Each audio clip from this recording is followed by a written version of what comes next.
Hola Fabio, un abrazo, ¿cómo estás? ¿Qué tal, Rubén? ¿Cómo te va? ¿Todo bien? Gusto en saludarte.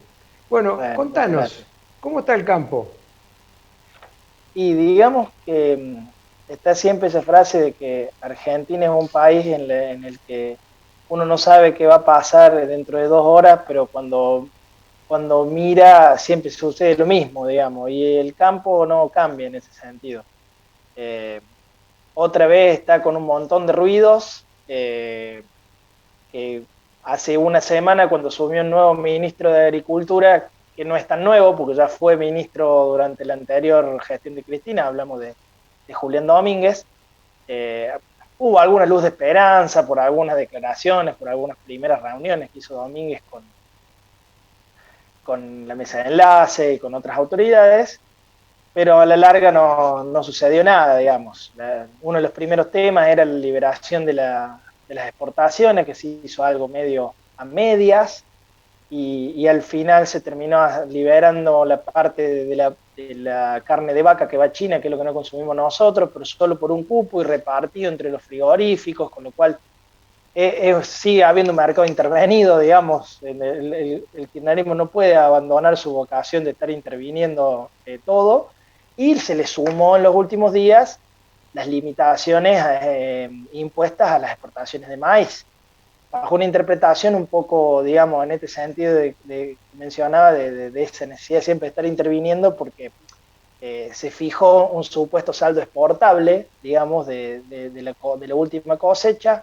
El gobierno considera que ese saldo exportable ya se cubrió, que las empresas exportadoras ya hicieron declaraciones de exportación por la cantidad que se había establecido, y entonces ahora, para poder seguir anotando exportaciones de la última cosecha, les piden que tengan comprobada la compra de los granos, que tengan la fecha del barco en el momento que se va a cargar, bueno, un montón de cosas burocráticas y de costos, como mencionas por recién, que obviamente introducen ruidos y traen a recuerdo de los productores lo que fue los viejos denominados ROE, que había para que regían para el maíz, que eran registro de operación de exportación, y que en su momento derivaron una caída del precio interno del maíz, que obviamente es perjudicial para el que lo produce, con lo cual el ánimo y la situación del campo sigue estando siempre en la misma situación de conflicto, de malestar, de justo en este momento que se está sembrando el maíz, otra vez este ruido. Es como que es muy difícil de salir de esa situación de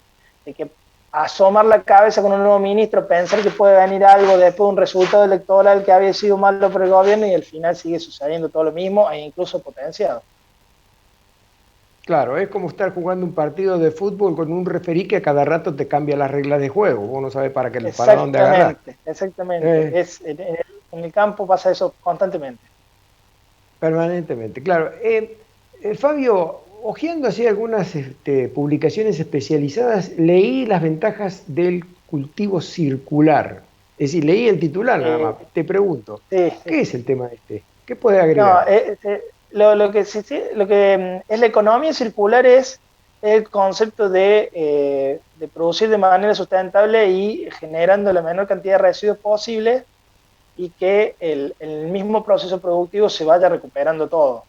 Eh, Hay muchos casos, Córdoba es bastante pionera en eso, hay muchas empresas que lo hacen, que por ejemplo, para hacer el ejemplo más sencillo que más se está aplicando es productores que son mixtos, agrícolas y ganaderos, por ejemplo, producen maíz, ese maíz se lo administran a los novillos que tienen un feedlot, eh, los efluentes que generan esos novillos los utilizan para generar energía, biogás o hasta energía eléctrica por medio de un digestor, todo un proceso tecnológico, y en el proceso en que esos desechos se transforman en energía, queda un efluente también, que es un líquido que después se puede utilizar como fertilizante en el mismo maíz, que después vuelve a los novillos. Entonces ahí se hace todo el circulito, digamos, de la economía esa circular, que es básicamente apostar a que nada, al viejo precepto, eso nada se pierde, todo se transforma, que todo quede, y reducir, digamos, todo el proceso de generación de residuos en el marco del cambio climático y todas las demandas que hay ambientales actualmente. Bueno, sos un buen docente, Fabio. Muy claro quedó lo que explicaste. Te paso Gracias. al campo mezclado un poco con la política, si te parece. Sí, Schiaretti no hay problema. pidió eliminar las retenciones. La Sí. pregunta es, por supuesto, me parece muy buena la inteligencia de Schiaretti de pedir que no se castigue tanto al campo, pero ¿hay con esto, crees vos, una intención velada de separarse definitivamente de los Fernández, de la Cámpora, del Instituto Patria, de todo eso?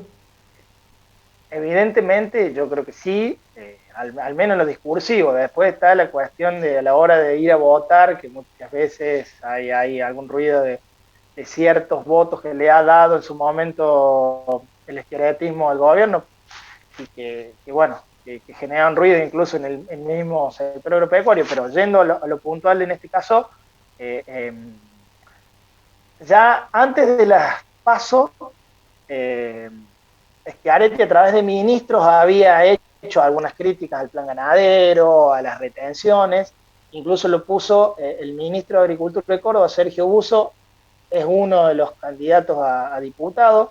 Difícilmente entre, porque creo que, si mal no recuerdo, estaba cuarto en la lista, era difícil que entre, pero bueno, es una forma de tener un guiño hacia el sector agropecuario. Y después el resultado de los pasos es como que se radicalizó, digamos, el discurso y Schiaretti ya hay, están haciendo 2 o 3 actos por semana el gobierno de Córdoba vinculado al agro, en casi todo está Schiaretti, en casi todo repite la cuestión de que el Estado Nacional le mete la mano en el bolsillo a Córdoba, la cantidad de dinero que se va de Córdoba y se podría utilizar a nivel local para hacer hospitales, escuelas y demás. Bueno, evidentemente hay una intención de separarse, más allá de que sí, en mi caso particular, creo que eh, dentro de lo discursivo o no discursivo, el gobierno de Córdoba siempre tenía una política más mucho favorable hacia el campo que la del gobierno nacional, digamos.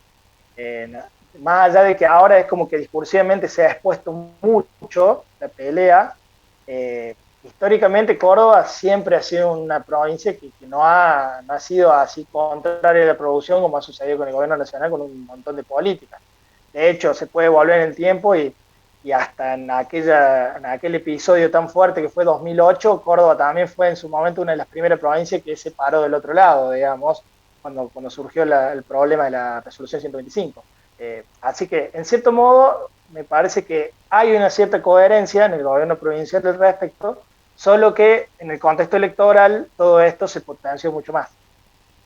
Claro. Ahora, vamos a suponer que, como dicen las encuestas, en las próximas elecciones de noviembre, el gobierno, no sé si llamarle paliza, pero pierda mal. ¿Podría ser Schiaretti la punta de lanza de un movimiento peronista republicano, como se autodenominan algunos, capaz de decir, bueno, muchachos, hasta acá llegaron ustedes, ahora la manija la tomamos nosotros, el peronismo histórico, si no van a tirar abajo, se van a caer ustedes y nos van a arrastrar a nosotros también? ¿Ves algo de todo eso? Es por ahí el metí en el que menos sé, pero a mí me da la sensación de que eso sería posible solo si de alguna manera el peronismo histórico este, o el esqueletismo, logra de alguna manera también tener un acuerdo o alguna alianza o algo con quienes hoy son la oposición.